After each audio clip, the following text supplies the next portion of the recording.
नमस्कार दर्शक बंधु मु आज एही वीडियो रे आपण माननकु कहिबाकू जाउछि सुजी काकरा किपरि प्रस्तुत करंती।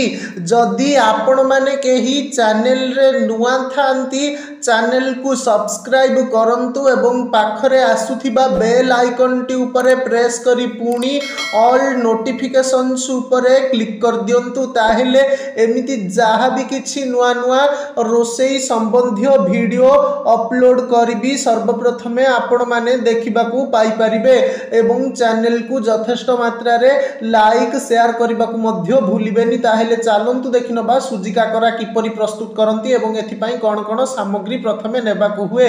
प्रस्तुति सामग्री सुजी 250 ग्राम, चीनी 100 ग्राम, नडिया फाळे, दही छेना 100 ग्राम, गुजराती 2टा, तेल छाणीबा पाई, लूण स्वाद अनुसारे।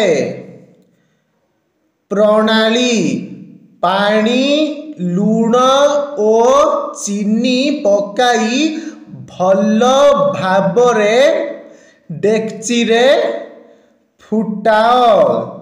पानी फुटिले सुजी पकाई जंती दियो। ठंडा करी एहाकू चकटी दियो। नडिया कोरी दियो। छेना नडिया गुजराती गुंड और चीनी पकाई पूरा भल भावरे भाज। एही पूरा भाजी हेले कड़ेई ओल्हाई ठंडा कर।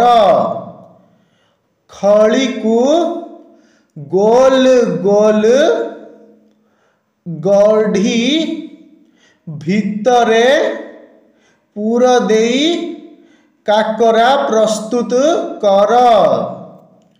कड़ेई रे तेल गरम कर ओ काकरा को छाणी दियो।